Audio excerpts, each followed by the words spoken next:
আল্লাহর নবীর এক সাহাবী আল্লাহর রাসূলের কাছে গিয়ে বলেন, ইয়া রাসূলুল্লাহ, ইয়া হাবিবাল্লাহ, ওগো আল্লাহর পয়গম্বর, আমি কার বেশি খেদমত করব, আমার বাবার না আমার মার? আমার কাছ থেকে খেদমত পাওয়ার জন্য কে বেশি উপযোগী, আমার বাবা নাকি আমার মা? আল্লাহর রাসূল সাল্লাল্লাহু আলাইহি ওয়াসাল্লাম বললেন, উম্মুকা, তোমার মা। সাহাবী আবার জিজ্ঞেস করলেন, নবী হে, এরপরে আমি কার বেশি খেদমত করব? আমার কাছ থেকে খেদমত পাওয়ার জন্য কে বেশি উপযোগী? আল্লাহর নবী আবারও বললেন, উম্মুকা, তোমার মা। সাহাবী আবার জিজ্ঞাসা করলেন, নবী হে, এরপরে আমি কার বেশি খেদমত করব? আমার কাছ থেকে খেদমত পাওয়ার জন্য কে বেশি উপযোগী, আমার মা না আমার বাবা? আল্লাহর নবী তৃতীয়বার বললেন, উম্মুকা, তোমার মা। সাহাবী আবার চতুর্থবার জিজ্ঞাসা করলেন, নবী হে, ইয়া রাসূলুল্লাহ, ইয়া হাবিবাল্লাহ, এরপর আমি কার খেদমত করব? আল্লাহর নবী বললেন, আবুকা, এবার তুমি তোমার পিতার খেদমত করবে। আল্লাহর নবী পিতার খেদমতের চাইতে মার খেদমতের কথা তিনবার বেশি বললেন। এর কারণ কি? এই পৃথিবীর বুকে, এই পৃথিবীর জমিনে মানুষ পিতা এবং মাতা দুইজনের মাধ্যমেই এসেছে। দুনিয়ায় মানুষ জন্ম হয় পিতা এবং মাতা উভয়ের মাধ্যমে। পিতা মাতা ছাড়া দুনিয়াতে কোনো সন্তানের জন্ম হয় না।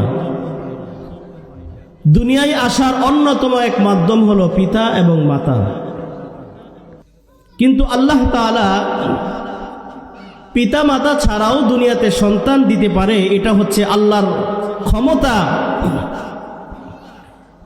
সাইয়েদনা আদম আলাইহিস সালাতু ওয়াস সালাম এবং আম্মাজান হাওয়া আলাইহাস সালাতু ওয়াস সালাম, এই দুইজনের পিতাও নাই, মাতাও নাই, মাও নাই, বাবাও নাই। ঈসা আলাইহিস সালাতু ওয়াস সালামের মা আছে, বাবা নাই। এটা হলো আল্লাহ তাআলার ক্ষমতা। স্বাভাবিকভাবে আল্লাহ সুবহানাহু ওয়া তাআলা দুনিয়ায় সন্তান আসে পিতা এবং মাতা উভয়ের মাধ্যমে। কিন্তু বড় দুঃখ এবং দুর্ভাগা, বড় আফসোসের বিষয় হলো, বর্তমান সমাজে দেখা যায় অনেক সন্তান পিতামাতার কোনো খবর নেয় না, খোঁজ খবর রাখে না। অথচ আল্লাহ রাসূল সাল্লাল্লাহু আলাইহি ওয়াসাল্লাম হাদিস শরীফের ভিতরে বলেন, রিদার রাব্বি রিদাল ওয়ালিদাইক ওয়া সাখাতার রাব্বি সাখাতাল ওয়ালিদাইক। পিতার সন্তুষ্টি আল্লাহর সন্তুষ্টি, আর পিতার অসন্তুষ্টি আল্লাহর অসন্তুষ্টি। ভিন্ন হাদিসের ভিতরে আল্লাহ রাসূল সাল্লাল্লাহু আলাইহি ওয়াসাল্লাম বলেন, আল জান্নাতু তাহতা আকদামিল উম্মাহাত। মায়ের পায়ের নিচে সন্তানের বেহেশত। সুবহানাল্লাহ। সন্তানের বেহেশত কোথায়? মার পায়ের নিচে। এবার বলেন তো, সেই মার খেদমত করার দরকার আছে না নাই? সে বাবার খেদমত করার দরকার আছে না নাই? বড় আফসোস আর দুর্ভাগ্যের বিষয় হচ্ছে, বর্তমান এই সোসাইটিতে, বর্তমান এই সমাজে অনেক সন্তান আছে, বাবা যখন বুড়া হয়ে যায়, মা যখন বুড়ি হয়ে যায়, এই সন্তান ওই বাবা আর মার কোনো খবর নেয় না। কথা বলেন, আছে না নাই? বহু সন্তান আছে, অথচ সে ভুলে গেছে সে যে এই পর্যন্ত এসেছে, এর পিছনে সম্পূর্ণ তার পিতা এবং তার মাতার অবদান। আজ সে ডাক্তার, ইঞ্জিনিয়ার, ব্যারিস্টার, উকিল, জজ, এত বড়, এত নাম, এত খ্যাতি, এর পিছনেই লুকিয়ে আছে তার বাবা এবং মার অবদান। কথা বলেন ঠিক কিনা? আল্লাহ তাআলা আল্লাহর ইবাদতের পরই যার খেদমতের কথা বলেছেন সে হচ্ছে পিতা এবং মাতা। সুবহানাল্লাহ পড়েন। আল্লাহ রাব্বুল আলামিন কোরআনুল কারীমে সূরাত বানী ইসরাঈলের এক আয়াতের ভিতরে বলেন, وَقَضَى رَبُّكَ أَلَّا تَعْبُدُوا إِلَّا إِيَّاهُ وَبِالْوَالِدَيْنِ إِحْسَانًا إِمَّا يَبْلُغَنَّ عِندَكَ الْكِبَرَ أَحَدُهُمَا أَوْ كِلَاهُمَا فلا تقل لهما أف ولا تنهرهما وقل لهما قولا كريما আল্লাহ রাব্বুল আলামিন বলেন وقضى ربك ألا تعبدوا إلا إياه আল্লাহ তাআলার পক্ষ থেকে নির্দেশ হলো, আল্লাহ তাআলার অর্ডার, আল্লাহ তাআলার ফয়সালা হলো আল্লাহ তা'বুদু ইল্লা ইয়্যাহ, একমাত্র আল্লাহ ব্যতীত কারোর ইবাদত করা যাবে না, কারোর গোলামি করা যাবে না। মানুষ শুধুমাত্র একজনের গোলামি করবে। কথা বলেন তিনি কে? আল্লাহর অর্ডার হলো, আল্লাহর নির্দেশ হলো আল্লাহ তা'বুদু ইল্লা ইয়্যাহ, আল্লাহ তাআলা ব্যতীত অন্য কারো গোলামি করা যাবে না, অন্য কারো দাসত্ব করা যাবে না। আল্লাহ তাআলার গোলামি করতে হবে। আল্লাহ সুবহানাহু ওয়া তাআলা আমাদেরকে গোলাম হিসাবে পাঠিয়েছেন। ভিন্ন আয়াতের ভিতরে আল্লাহ তাআলা বলেন ওয়ামা খালাকতুল জিন্না ওয়াল ইনসা ইল্লা লিয়া'বুদুন। আল্লাহ তাআলা বলেন আমি মানুষ আর জিন জাতিকে সৃষ্টি করেছি শুধুমাত্র আমার গোলামি করার জন্য। সুবহানাল্লাহ বলেন। আল্লাহ তাআলা বলেন মানুষ আর জিন জাতি এই দুই শ্রেণীকে আমি সৃষ্টি করেছি শুধু আমার গোলামি করার জন্য, আমার দাসত্ব করার জন্য। আমরা হচ্ছে গোলাম, শুধু গোলাম না, গোলামের ঘরের গোলাম। আমাদের পিতাও যার গোলাম তিনি কে? আল্লাহ। আমরাও যার গোলাম তিনি কে? আল্লাহ। সুতরাং আমরা হচ্ছে গোলামের ঘরের গোলাম। আর এই গোলামি করার জন্য আল্লাহ তাআলা আমাদেরকে সৃষ্টি করেছেন। আমরা প্রতিদিন নামাজের ভিতরে দাঁড়িয়ে বলি ইয়াকা না'বুদু ওয়া ইয়াকা নাস্তাঈন, আপনারই ইবাদত করি আর আপনারই সাহায্য প্রার্থনা করি। কথা বলেন আমরা ইবাদত করি কার? আর একটু আস্তে বলেন ইবাদত করি কার? সাহায্য চাইব কার? ইবাদত করি আল্লাহর, সাহায্য চাইব আল্লাহর। এই কথাটা প্রতিদিন নামাজের ভিতরে দাঁড়িয়ে আল্লাহর কাছে আমরা সাক্ষ্য দিচ্ছি। বাস্তবতার সাথে মিলান। অনেক সময় দেখা যায় ইবাদত করে আল্লাহর, কিন্তু সাহায্য আল্লাহর কাছে চায় না, সাহায্য চাই মানুষের কাছে, সাহায্য চাই মাজারে, সাহায্য চাই বিভিন্ন পীরের দরবারে। কথা বলেন এমন আছে না নাই? এই মানুষটা তার ঘরের ভিতরে দোয়ার ভান্ডার রেখে, তার ঘরের ভিতরে জান্নাত রেখে সে মাজারে যায়, পিতামাতার কোনো খোঁজ খবর নেয় না। মাজারে গিয়ে বাবার কাছে চায়, মাজারের কাছে চায়। কথা বলেন তো, এই মৃত ব্যক্তি মাজারের ভিতরে শুয়ে আছে, কবরের ভিতরে শুয়ে আছে, তার দেওয়ার কোনো ক্ষমতা আছে? তার দেওয়ার কোনো ক্ষমতা নাই। সে নিজেই তো জানে না তার কি অবস্থা। তাহলে ইবাদত করব আল্লাহর, সাহায্য চাইব আল্লাহ। আল্লাহ ব্যতীত যদি অন্য কারোর কাছে সাহায্য চাই তাহলে সেটা কি হবে? শিরিক হয়ে যাবে। আর শিরিক কেমন গুনাহ? ইন্নাশ শিরকা লাযুলমুন আযীম। শিরিক হচ্ছে মহান গুনাহ, বিশাল এক অন্যায়। শিরিকের চাইতে বড় অপরাধ আর কিছুই হতে পারে না। লুকমান হাকিম তার ছেলেকে 3টা নসিহত করেছিলেন, 3টা উপদেশ দিয়েছিলেন। আল্লাহ তাআলার কাছে এই 3টা নসিহত এত পছন্দ হয়েছে, আল্লাহ রাব্বুল আলামিন এই লুকমান হাকিমের 3টা উপদেশকে কোরআনের ভিতরে লিপিবদ্ধ করে দিয়েছে। চিৎকার মেরে বলেন সুবহানাল্লাহ। লুকমান এমন এক ব্যক্তি ছিলেন, আর এই লুকমান হাকিম তার ছেলেকে এত সুন্দর উপদেশ দিয়েছেন, এই জন্য আল্লাহ তাআলা লুকমান নামে এক আলাদা সূরা কোরআনে নাজিল করেছেন। সুবহানাল্লাহ। লুকমান হাকিম তার ছেলেকে নসিহত করেছিল, وإذ قال لقمان لابنه وهو يعظه يا بني لا تشرك بالله إن الشرك لظلم عظيم لقمان حكيم তার ছেলেকে নসিহত করলো وإذ قال لقمان لابنه وهو يعظه হে আমার বৎস হে আমার ছেলে লা তুশরিক বিল্লাহ আল্লাহর সাথে অন্য কাউকে অংশীদারিত্ব স্থাপন করো না আল্লাহর সাথে কাউকে শরীক করো না ইন্না শিরকা লাযুলমুন আযীম নিশ্চয় শিরক হচ্ছে মহান এক গুনাহ এইজন্য লোকমান হাকিম তার ছেলেকে নসিহত করলো আমার ছেলে লা তুশরিক বিল্লাহ আল্লাহর সাথে কাউকে শরীক করো না দ্বিতীয় নাম্বার নসিহত করলো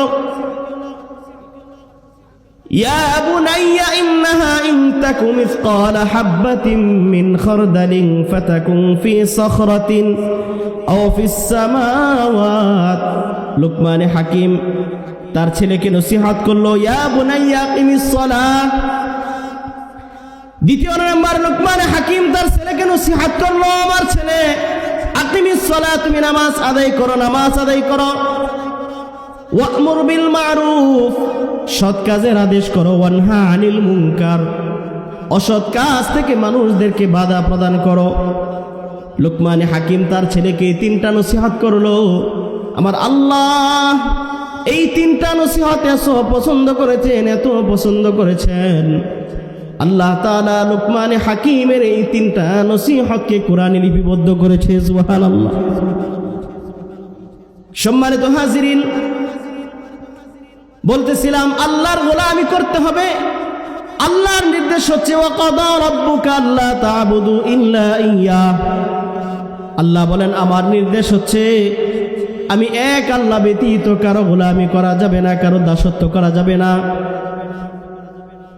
যদি কোনো ব্যক্তি আল্লাহ ব্যতীত অন্য কারো গোলামি করে অন্য কারো দাসত্ব করে তাহলে সে আল্লাহর সাথে অংশীদারিত্ব স্থাপন করলো আর যে ব্যক্তি আল্লাহর সাথে শিরক করবে তার ঠিকানা হবে কোথায় কথা বলেন তার ঠিকানা কোথায় জাহান্নাম দেখেন আল্লাহর ইবাদত করার পরে আল্লাহ তাআলা বলতেছেন ওয়াকাদা রাব্বুকা আল্লা তা'বুদু ইল্লা ইয়্যাহু ওয়া বিল ওয়ালিদাইনি ইহসানা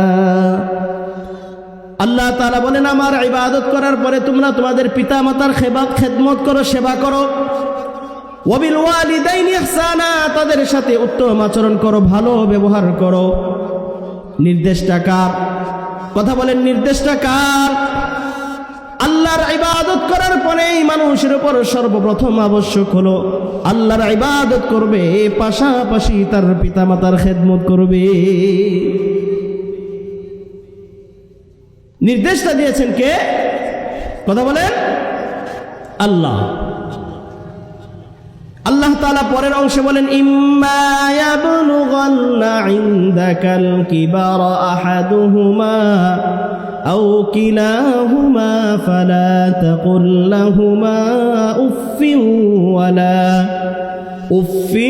ওয়ালা তানহারহুমা ওয়া কুল লাহুমা কাওলান কারীমা যদি তোমাদের পিতামাতার দুইজনের একজনকে পেয়ে যাও অথবা দুইজনকে পেয়ে যাও আর তারা যদি বার্ধক্যে পৌঁছে যায় তাদের সামনে উফ শব্দ উচ্চারণ করো না তাদেরকে ধমক দিয়ে কথা বলো না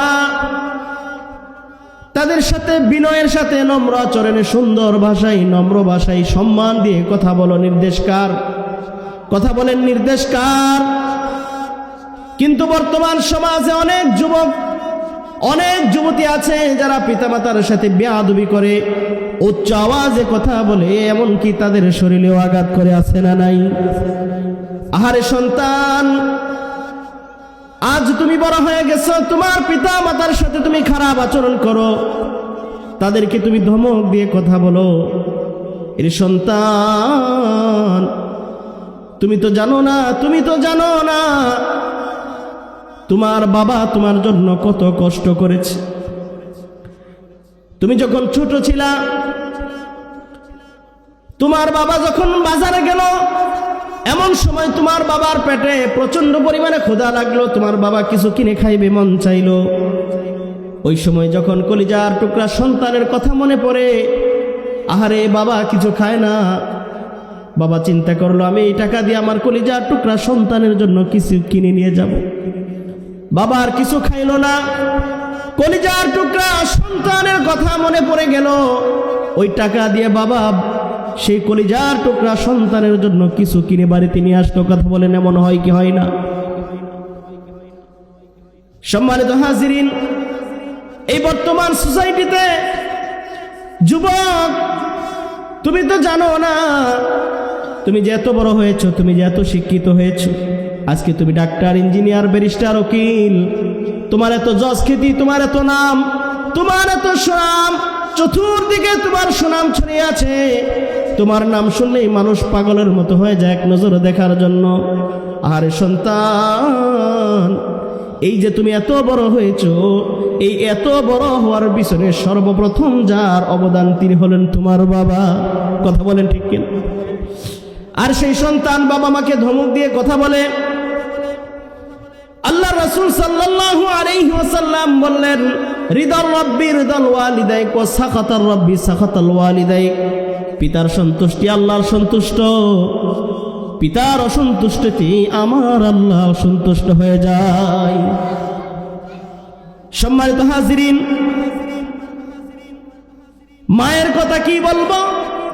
মুসলিম শরীফের এক হাদিসের ভিতরে এসেছে, আল্লাহর নবীর এক সাহাবী আল্লাহর রাসূলের কাছে গিয়ে বলেন, ইয়া রাসূলুল্লাহ, ইয়া হাবিবাল্লাহ, ওগো আল্লাহর পয়গম্বর, আমি কার বেশি খেদমত করব, আমার বাবার না আমার মার? আমার কাছ থেকে খেদমত পাওয়ার জন্য কে বেশি উপযোগী, আমার বাবা নাকি আমার মা? আল্লাহর রাসূল সাল্লাল্লাহু আলাইহি ওয়াসাল্লাম বললেন, উম্মুকা, তোমার মা। সাহাবী আবার জিজ্ঞেস করলেন, নবী হে, এরপরে আমি কার বেশি খেদমত করব?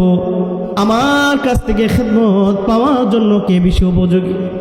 আল্লাহর নবী আবার বললেন, উম্মুকা, তোমার মা। সাহাবী আবার জিজ্ঞাসা করলেন, নবী হে, এরপরে আমি কার বেশি খেদমত করব? আমার কাছ থেকে খেদমত পাওয়ার জন্য কে বেশি উপযোগী, আমার মা না আমার বাবা? আল্লাহর নবী তৃতীয়বার বললেন, উম্মুকা, তোমার মা। সাহাবী আবার চতুর্থবার জিজ্ঞাসা করলেন, নবী হে, ইয়া রাসূলুল্লাহ, ইয়া হাবিবাল্লাহ, এরপর আমি কার খেদমত করব? আল্লাহর নবী বললেন, আবুকা, এবার তুমি তোমার পিতার খেদমত করবে। আল্লাহর নবী পিতার খেদমতের চাইতে মার খেদমতের কথা তিনবার বেশি বললেন। এর কারণ কি? কারণ হচ্ছে মা এমন তিনটা যাতনা, এমন তিনটা কষ্ট মা সহ্য করে, যে কষ্ট পৃথিবীর কোনো বাবা করে না। আহারে মার কষ্টের কথা কি বলবো? আমার আল্লাহ তাআলা কত চমৎকার করে কোরআনের ভিতরে বলেন, ওয়া ওয়াসাইনাল ইনসানা বিওয়ালিদাইহি ইহসানা হামালাতুহু উম্মুহু কুরহান ওয়া ওয়াদাআতুহু কুরহা ওয়া হামলুহু ওয়া ফিসালুহু 30 শাহরা। আল্লাহ তাআলা বলেন, মা এমন তিনটা কষ্ট সহ্য করে, যে তিনটা কষ্ট পৃথিবীর কোনো বাবা করে না। এক নাম্বার হলো মা সন্তানকে 10 মাস 10 দিন গর্ভে ধারণ করে। দ্বিতীয় নাম্বার কষ্ট হলো মা সন্তান দুনিয়ায় ভূমিষ্ঠ করার জন্য প্রসব বেদনা সহ্য করে। আহারে 3 নাম্বার কষ্ট হলো মা তার নিজের বুকের দুধ বাচ্চাকে 2 বছর 2.5 বছর পান করায়। ভিন্ন জায়গায় আল্লাহ কত চমৎকার বলেন, আল্লাহ তাআলা ভিন্ন জায়গায় কত চমৎকার করে বললেন, ওয়া ওয়াসাইনাল ইনসানা বিওয়ালিদাইহি হামালাতুহু উম্মুহু ওয়াহনান আলা ওয়াহনিন ওয়া ফিসালুহু ফি আমাইনি আনিশকুরলি ওয়া লিওয়ালিদাইক ইলাইয়াল মাসির। মা কষ্টের পর কষ্ট, যাতনার পরে যাতনা সহ্য করে সন্তানকে গর্ভধারণ করে। 10 মাস 10 দিন মা সন্তানকে পেটের ভিতরে রাখে। এরপরে মা প্রসব বেদনা সহ্য করে সন্তানকে দুনিয়ার মুখ দেখায়। 2 বছর পর্যন্ত নিজের বুকের দুধ পান করায়। কথা বলেন, এমন কষ্ট বাবা সহ্য করে? এমন কোন কষ্ট বাবা সহ্য করে? মা সহ্য করে। এই জন্য হাবিবে কিবরিয়া নবী বলেন, আমি আমার উম্মতদেরকে বাবার খেদমতের চাইতে মার খেদমতের কথা 3 বার বেশি বলেছি। চিৎকার মারি বলেন সুবহানাল্লাহ। আর সেই মার সাথে আজ আমরা বেয়াদবি করি, সেই মার মুখের উপর কথা বলি। এমন কত কুলাঙ্গার সন্তান আছে মায়ের গায়ে আঘাত করে। কথা বলেন, আছে না নাই? আরে সন্তান, তুমি ভুলে গেলা, তুমি তো জানো না, তুমি তো জানো না, তুমি যখন তোমার মায়ের পেটের মধ্যে ছিলা তোমার মা কত কষ্ট করেছে। সারাদিন সংসারের কাজ শেষ করে যখন পরিবারের সকলের সাথে খাবার সামনে নিয়ে বসলো, খাবার খাবে, এমন সময় তুমি পেটের ভিতরে এমন এক লাথি মারলা, মা খাবারের প্লেট থেকে উঠে যায়। মার মুখ দিয়ে আর কোনো খাবার যায় না। ব্যথার যন্ত্রণায় মা বসেও থাকতে পারে না, চলে যায় বিছানায় শুয়ে পড়ে। আবার গভীর রজনীতে সবাই যখন আরাম করে ঘুমায়, মাও আরাম করে ঘুমায়। এমন সময় তুমি আর আমি মার পেটের ভিতরে লাথি মারি, মা ঘুম থেকে উঠে যায়।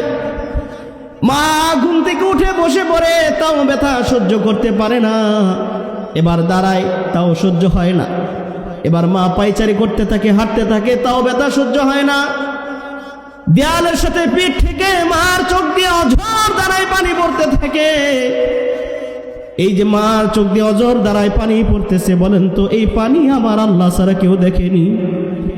আল্লাহর নবী বলেন, মা যখন সন্তানকে 10 মাস 10 দিন গর্ভে ধারণ করে, আল্লাহ নবীকে জানা দেয়, পয়গম্বর আপনি সেই গর্ভধারিণী মাদেরকে সুসংবাদ দেন, সুসংবাদ দেন।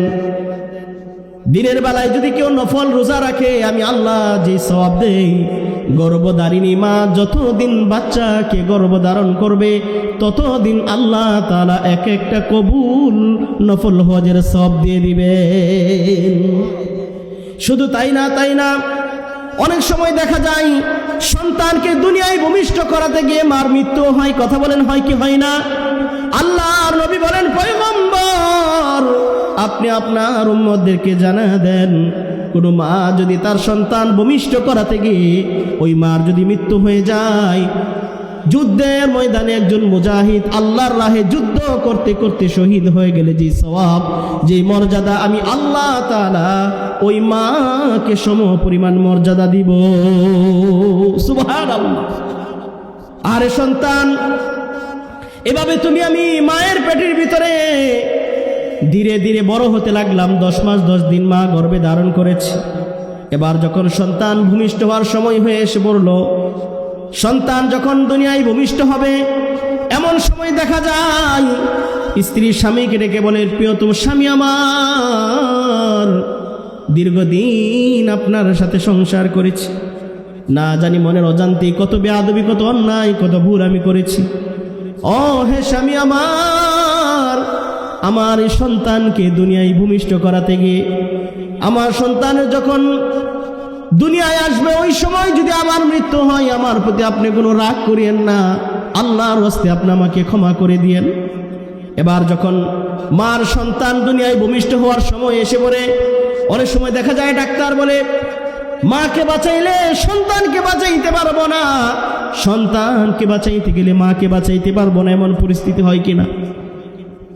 ওই সময় এই কথা যদি মার কানে আসে, মাকে বাঁচাইতে গেলে সন্তানকে বাঁচানো যাবে না, মা কি উত্তর দেয়? নিজের জীবনের কোনো পরোয়া করে না, কোনো মায়া করে না। ডাক্তারকে ডেকে বলে, হে ডাক্তার, আমার সন্তানকে দুনিয়ায় ভূমিষ্ঠ করাতে গিয়ে আমি মার যদি মৃত্যু হয় হোক, আমার কোনো কষ্ট নাই, আফসোস নাই, তারপরেও আমার সন্তান যাতে সুন্দরভাবে দুনিয়ার আলো দেখতে পারে। সুবহানাল্লাহ। মুহতারাম হাজিরিন, এভাবে আমি আপনি দুনিয়ায় ভূমিষ্ঠ হলাম, ধীরে ধীরে বড় হতে লাগলাম।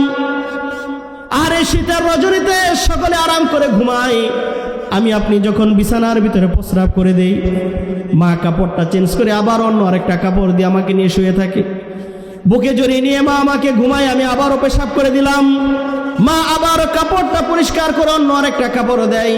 এভাবে একবার দুইবার বারবার যখন আমাদের আম্মা জান আমাদের সেই ভিজা কাপড়টা বারবার চেঞ্জ করে, এক সময় দেখা যায় আর কোনো কাপড় থাকে না। আমি আপনি যখন আবারও পেশাব করে দিই, আমার আম্মা আপনার আম্মা যখন এই দৃশ্যটা দেখে আরামের ঘুম হারাম হয়ে যায়। মা কিন্তু সন্তানকে ছুঁড়ে ফেলে না, মা সেই ভিজা জায়গার মধ্যে এসে সন্তানকে বুকে আগলে রেখে কথা বলেন ঠিক না?